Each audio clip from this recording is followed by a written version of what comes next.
Welcome to Inside the Firm, a podcast dedicated to small business owners and hosted by entrepreneurs, Alex Gore and Lance Cayko. Each week, they take you on their journey of how to start, run, and grow a business by bringing you inside their architecture and real estate development firm. Get a behind-the-scenes tour of how these business leaders manage their clients and foster company culture while creating new and innovative projects. And now your hosts, Alex Gore and Lance Cayko. Welcome to another episode of Inside the Firm. I am Alex Luxury Division Gore. I'm here with Lance Luxury Division Cayko. We are both wearing our swag, and that's because Pella does cool work. They do the coolest work. And Lance will get to that in the future, but also cool work. You want to know what rocket ship always takes off? Not NASA's. Wow, not NASA's. I mean, Al interrupting himself now. I know. Gore. All the time Elon's, but sometimes they fail to land properly. Is that correct? They also blow up. And because they blow. Sorry, hard to land a blown up rocket ship. It's very. And also they do, when they land, they blow up too. Sometimes too. Sometimes they don't launch all the time too. Also because of government. Also, sometimes they start on fire in the pre-test. Anyways, he's working it out. Don't worry about it. Revit rocket ship will not blow you up. Guaranteed. Revit rocket ship will not blow you up. It will take you to the It's going to take you to it's going to take you to the moon. Exactly. Another planet. It's going to take you interstellar with your Revit skills. Trust me, it is going to work. Yep. You need to check it out. Yep. Very excited about that. So go check it out. It's model how you would build a building and get a template and a system so that you can move fast. RevitRocketship.com. I also want you to check out ArcCat.com. With project conditions changing and limited time to get things done, it's good to have information at your fingertips. ArcCat.com provides architects, engineers, spec writers, and contractors with the most comprehensive libraries of building product content. I visit them all the time. You should too. They are designed so you can access all of that content quickly and efficiently. And even better, my favorite part, Al's favorite part, everybody's favorite part, ArcCat.com is free to use and requires no registration. So visit today and access the information you need now. That's ARCAT.com. I also want you to go check out PellaLuxury.com/the firm, because you've never experienced a brand like this before. The collection of brands within the luxury division of Pella are the conversation starters, the pioneers of industry who provide window and door solutions to discerning architects, the building industry, and beyond. They have decades of experience creating things no one else in the world is creating, and the collection of brands are brought together to complement and build on one another. They don't push beyond the limits. They set them. Explore PellaLuxury.com/the firm today. Question. Yes. How do you handle tire kickers? Oh, let me tell you, I have a perfect example. So, have been negotiating with a potential client. I maybe have a meeting with them. But the whole point of this little segment is how to handle tire kickers. Okay? And so I got an email this morning. This is after we had scheduled, and there's no naming names or anything. I'll just, Sure. It's totally anonymous. Yeah. But I have a meeting scheduled with them in a few weeks, and all of a sudden I get this email right away this morning, and it says, "Good morning. I was talking with my husband last night, and I realized I forgot to ask how much your services are. Thanks." And so I was struck by this email, and I said, because it instantly, so yellow flag comes up, because I go like, if you're already worried about fees, then, in my brain is like, so the fees are more important to you than the service. That's where my brain goes. Okay. Than the quality of service. So what I replied with was, depends on the scope of project. This meeting is gratis, if that's what you're looking for. And by the way, listeners, everybody, I know some of you are yelling at the radio right now and you're saying, you can't give meetings for free. We still do gratis meetings. It depends. Generally. Yeah. Especially if they're super local. This person is like incredibly local. I might charge if they make me go down into Denver. Yeah. That's another way to handle tire kickers. Yeah. Perfect. Yep, exactly. So then she responded back with, looking for both, thank you. And I said, great, here's how this works. We meet, I learn about your architectural needs and wants, taking careful note of them in my notebook. This allows me to then understand the scope of the project. Then after our meeting, I head back to my office and put together a formal proposal, including fees, and deliver it to you and your husband via email within 24 hours of our meeting. However, If the deciding factor for your family is cost versus quality of service, we can avoid the gratis meeting altogether by you writing a very detailed email with accompanying photographs and sketches with your ideas, and I can quote over email. Let me know your preference. Thank you. Then she responds back, I really want to have the first quality over cost. Okay, so the meeting where you meet in person and do the notebook. Yep. In saying that, she had me until then. In saying that, on average, are we looking at hundreds of dollars or thousands of dollars for a 3D plan?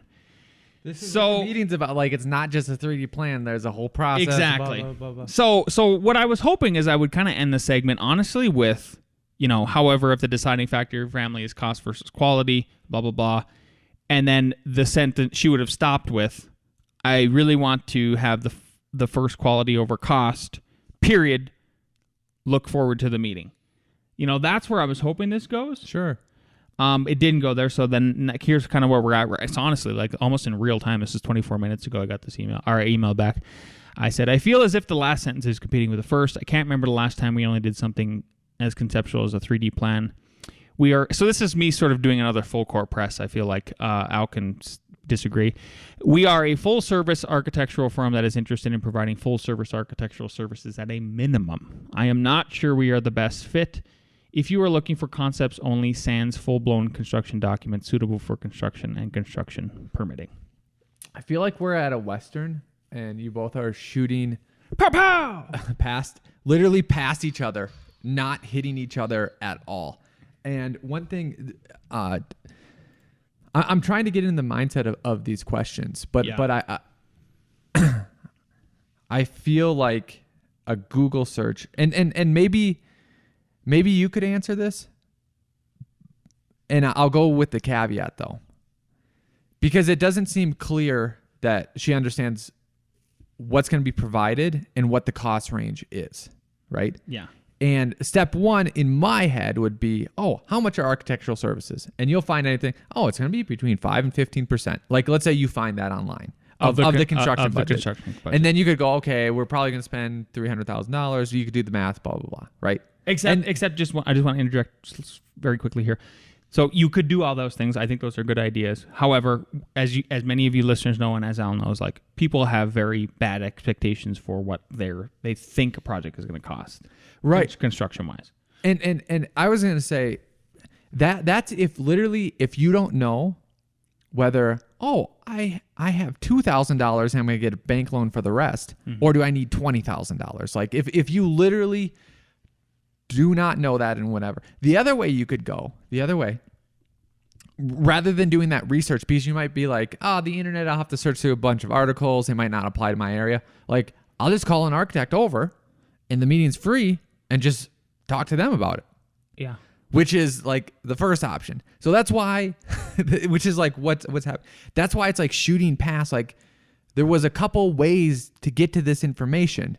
Yeah. Neither has been chosen.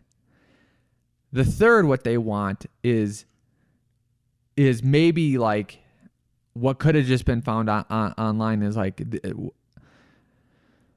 we're in the range of this much % for construction, but like, again, this is so weird because it's just giving them this broad range. Like, why can't we meet?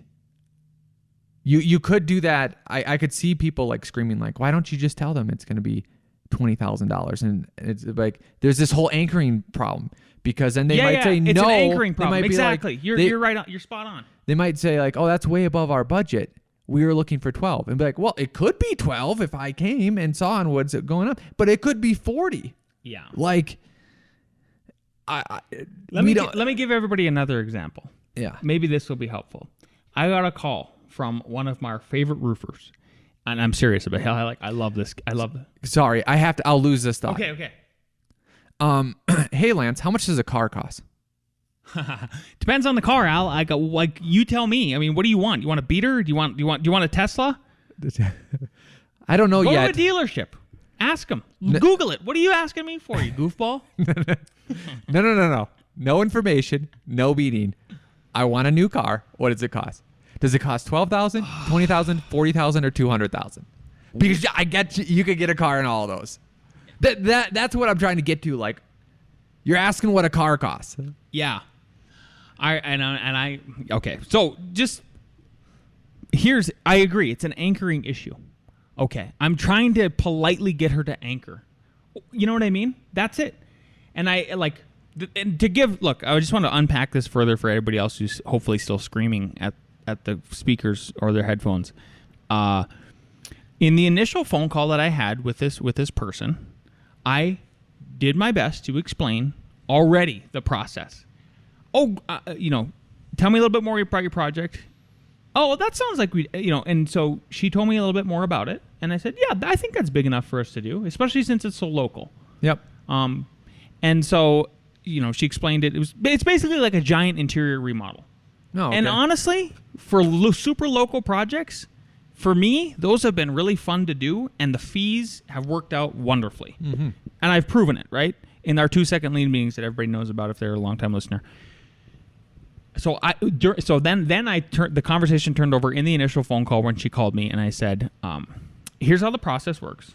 After that, I'm happy to, after I know your scope, after I know what we're looking at, I can tell you, I can give you numbers. I just don't know it. I just don't know it yet because I need to see, and then I also want to know, like, what your expectations are for a deliverable at the end, right? Right. So that's where it all started. I feel like I'm repeating myself, and you can see that now that we got down to that last email. The other example I was going to give is anchoring. For anchoring, just getting to a point of numbers I got a call from our favorite roofer the other day. He's also a friend, and he's also an investor. And so he bought a rental property. It's Nate. Bought a rental property, and he said, hey, there's a structural issue. The house is kind of sinking on one corner. He goes, it's 50 years old. He goes, I think it's done sinking. I just like contractor wise, like it's a small job, but I figured you'd be perfect for you guys to kind of slide in and out of it. And I just need to. Our last objection date is next Tuesday. I need to give them a firm number on what it's going to cost to do this repair of a header. It's a cracked header in a garage. It's very simple. Sure. Yeah. And he starts explaining to me, and I go, well, here's the range. I go, we could either basically strap it together, $250, or we could remove the whole header and $1,500. And he goes, well, how would I get to? I go, would it be possible for you to just go to can you go there? Do you have a lockbox? Because he's a realtor, so he's representing himself. He goes, oh yeah. I go, just FaceTime me. Great, I'll be there in a half hour. I go, great. Text me about a minute or two before you get there, just so I can prepare, just so I can go down to the conference room. He texts me. We FaceTime. He showed me it. And I go, yeah, that's $1,500. He goes, cool. Could you just write a little estimate for me? I go, no problem. All right, I'll go back and do it in 5 minutes. Did it in 5 minutes. Yeah. We at least got to the anchoring point. Yeah. Because I was physically why can't you there. Do that with this lady? Huh? Why can't you do that with this lady? Because she won't commit to the meeting. Okay. So maybe my approach to try to weed out a tire kicker was not that good, right? I don't know, but the problem with the situation is that there's this. We need to see a 3D plan. Like, I think so again, AIA, you've done such a terrible job at explaining what architects do to everybody that now again this is another perfect example. It was like, what do you think a client means when they mean a 3D plan? To me, that means, and I bet if I showed them a 3D plan, it is an axonometric, like sort of cut through the model, and a 3D plan, right? Yeah. To her, it might mean, I just mean a drawing that shows the room in 3D, like I'm standing there. Oh, a perspective? Okay. So either way, like now, if I was, for the listeners out there, if I was to answer like with a firm number, it's the startup cost alone for us to get it laser scanned and the as-built up and running is going to be several $1,000s. Yeah. Several $1,000s. Yeah. Now, why, so now I'm pretending like I'm on site with her. Well, why do you have to do all that? Can't you just do a quick floor plan? It's like, well, no, because part of what the scan does for us is we get up in the attic, we get in the crawl space, we understand the structural logistics with it, and we can tell you, and one of the big fears I'm seeing with these interior remodels that everybody has is, hey, I want to knock down walls, but I'm worried it's going to cost a lot of money. And the first thing I go is like, what do you mean cost a lot of money? Like in regards to what? In regards to knocking them down? Well, no, I just don't know if we can do that structurally. Oh, you mean if we have to start doing some engineering, doing some beams and posts and all of that. And then I tell them, well, that's what the laser scan helps us discover. Mm-hmm. And then with that, and then I can literally cite examples from the last two that we did. Like we found on one of them, we found trusses spanning the whole way, knock the walls down, no problem. I think this is a differentiator because we have given many advice out, and you've told one story where, hey, being quick and knowing your numbers makes you secure, makes people choose you. Yeah. But in this case, it's not working. And why? Here's the difference. Remodels and demolitions are different. You need to go in there, look around, and talk to them. It's not, if someone says, hey, I have a house about this size in this area, how much will it cost? I will give you a range for that. If you really, really want a new house. Yeah. Yeah, yep, of course. Yep. If they're like, even if they don't push me too much, but even if it's a 10-plex or a 12-plex, yeah, I'll just say like you're in, you're touching hundreds of thousands of dollars. So just don't think it's going to be $20,000. But these remodels, and especially with remodels budgets too, like I feel like a budget of $7,500 is way different than $12,500 for it. You know what I mean? Like so if you anchor them in the wrong direction, you're in for a problem. Exactly. Yeah. Exactly. And a lot of people don't know what they don't know don't know what they want. What I find is until I start asking them questions, which is very interesting. Like, especially with these interior remodels. I am telling you, the last 3 that I have signed, I have had to ask them just multiple questions that they were not expecting.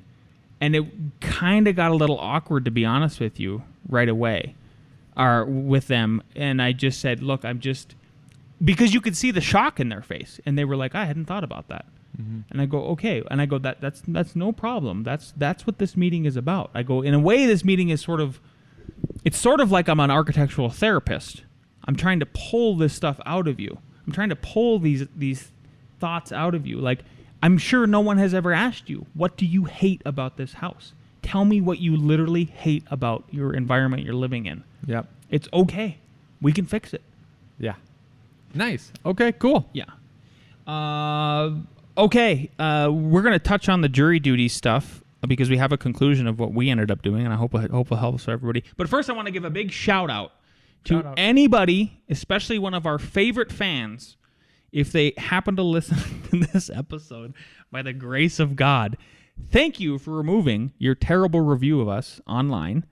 And for anybody else who's ever left a bad review for a business, I want to let you know that, like, from our perspective, it's therapeutic on both ends. So whatever convinced this person to remove that review, I have to suspect it was maybe sort of the 12-step process. It's like the alcoholics go through. One of the things the alcoholics do in the 12-step process, I don't know if you know this, Al, is they have to apologize to everybody that they've wronged. Yep, I do. Yep. So this is, in my opinion, a version of that because it frees you up. And all of a sudden, from our side, it's like, oh, I have no animosity towards this person anymore. Like, good. You're out of my brain. And then they also can move on and have We're moving on. Yep. We're moving on. One thing I do, just a weird little tangential, is I only leave positive reviews online. Yeah. Yeah, I don't do the negative stuff. Nope. Yep. Because honestly,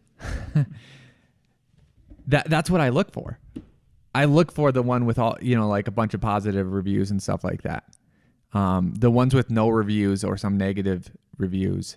If you have no reviews, like that's almost just as bad as, it's almost just as worse. Like I'm just looking for a bunch of positive reviews. Yeah. Yep. Yeah. Cool. Okay, jury duty. Yeah. You take this one, Al, if you would. All right. So, our view on jury duty might be different from your view on jury duty, and that's totally fine. But basically, jury duty is something that the state is literally asking you to do, and they are asking you to serve on a jury, and it can actually be a positive experience too. If someone is innocent, you can help free them. If there's someone guilty, then they should be held accountable for that. But we offer a flexible approach. One is 3 days of full pay. And it's not what the state minimum is, because here in Colorado it's $50, which is not enough to live on. And I think we learned that it was that statute was written in 1980, the late 80s. I don't know the date. Late 80s. Something like that. And then after that, however you want to work to cover the rest of the time, if you have any more time, you could either take it off, you could substitute your bonus for it, you could make up time, and I think those are the 3 options so far. But you just work it out with your supervisor, what you want to do there, and that's it. Yeah. Yeah. And you should know too, look into, because we had to go through this shotgun style, like literally not knowing what's going on. So like we got caught with our pants down, admittedly. And like I said on the last episode about this, is I even went and looked up the manuals from other folks, and it was like, shoot, I didn't think about that, because it's 0.75%, a fraction of 1% of the population ever has this happen to them. Yep. So the state did, in this case, give some money for real wages. So like you can request that. So look into that. So let's say your firm only does 3 days and you're on a 5-day case. You might request for 2 days from the state, or you could work it out too with your employer. Nice. Yeah. News to me. I didn't even know about that part. I've got some other news for you, Al. You're going to love this. Everybody's going to love this, I hope. Yep. From mystateline.com, California asks residents not to charge electric vehicles days after announcing gas car ban. I thought it was quite ironic that it was that instant with the whole thing. So from the article, with California's power grid under strain due to extreme heat and high demand, utility grid operators asking residents to avoid charging their electric vehicles. This comes days after the state announced a plan to ban the sale of gas-powered cars by 2035. I'm going to bring back another article. We don't have to go to the article. I don't think we have one. Yes, we do. But in Colorado, there's smart meters.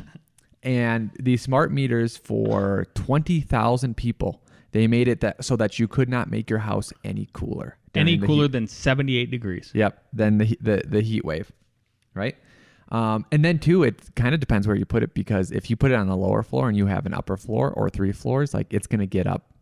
You know how hot it's going to get. So sometimes you set it lower just, because of that stack effect. Anyways, what's literally to stop in the future prediction here of, hey, you can't charge your car. You can't charge your car. You just can't drive. You cannot drive. That's why I'm a big form of decentralization and also a big fan of competition. And somehow these electrical lines need to be sort of like roads where anyone can use them, so that you can have someone be like, let's say, God forbid, the state allows a nuclear plant to be built, or a clean nuclear plant to be built, and then be like, holy cow, we can just plug into the grid, and maybe you have to have some fee because you're using their grid, and you don't have to be cut off from heat, from cooling in the summer, heat possibly in the winter, because there's a strong move to make all houses electric and not gas, and then cars. Oh, it's so strong that in the city we operate in, shadow band, exactly. Shadow band. And I'm so serious. The city and its elected representative, city council, have flat out told developers, we will not approve this if you're going to go with gas. Yep. But it's not on the books as a ban. Yep. It's just So we got to be careful about how we're wading into this again one more time. I would highly encourage everybody to go check out, and I know your head might explode when you hear this, but the title is real and the book is well written, and I've been trying to get this guy on the show for a long time. His name is Alex Epstein. Check out The Moral Case for Fossil Fuels. And then he has a new book out, and I think, let me see here, it's called Epstein. Fossil Future: Why Global Human Flourishing Requires More oil, coal, natural gas, not less. He's also still a proponent of, so-called clean energy. It's just a comprehensive approach might be the best way out once again. And so we got to be careful at some point here. We're gonna really gonna hurt ourselves. So absolutely. Okay, let's hear from the smartest man in the room. Here's Nick with Nick Reed. Hello, best friends. I hope you all had a great week this week. A reading. There are two types of people in this world. There's winners and there's losers. Just so that we are clear, every time we step on this field, our goal is to be a winner. And if your dad says, "Oh, it doesn't matter if you win or lose, just as long as you have fun," I hate to say it, your dad's a loser. Yeah, college football season is here. Toodles. All right, Nick. Nick's riding high with those Cincinnati Bearcats. I think ranked number 23. Got a big game today. Are they really? Yep. Wow. Yep, but they lost their QB. So we'll see. We'll see how that goes. Yeah. Well, let's see if we can get a winner going, get some winning rounds going from the crew.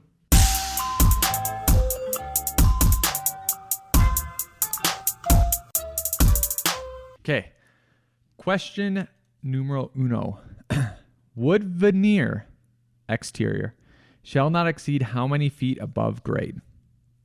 Is it A, 25 feet, B, 30 feet, C, 35 feet, or D, 40 feet? Directly out of the one of them. I can't remember what book I was in. Okay, we have 35 feet and 30 feet as the answer. It is 40 feet. It is 40 feet. Question number 2. Unless otherwise specified by the manufacturer, nails should be long enough to penetrate the studs by at least how many inches? And this is for siding. Okay, if that wasn't clear. A, 1 inch, B, 1 1/4 inch, C, 1 1/2 inch, or D, 1 3/4 inch.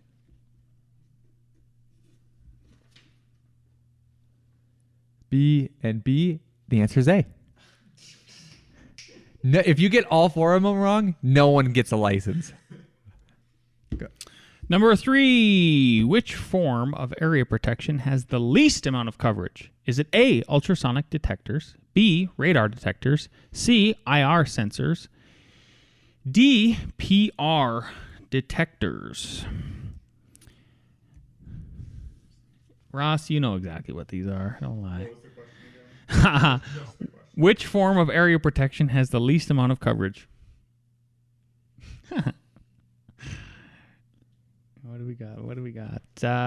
Jason guessed D. Ross guessed A and is the correct guesser. Ultrasonic detectors. But does Jason get a point? Because is it PIR or is it PR detectors? IR and PIR should be separate, according to what I Googled. Because you said PR. I didn't know if there's a PIR, sorry. He wouldn't have guessed that. Number 4, for retaining walls, the IBC typically requires a factor of safety of what? Here's an easy one for Jason. For retaining walls, the IBC typically requires a factor of safety of what? A, 1.25, B, 1.5, C, 1.75, or D, 2.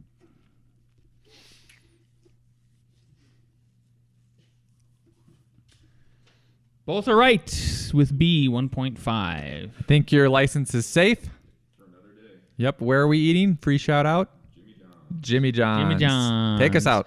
If you like this episode and you're watching on YouTube, be sure to leave us a positive comment, like, subscribe. If you're listening on iTunes, we really appreciate those 5-star reviews. Make sure you share it with a friend, a family, especially your mom. We will see you next week.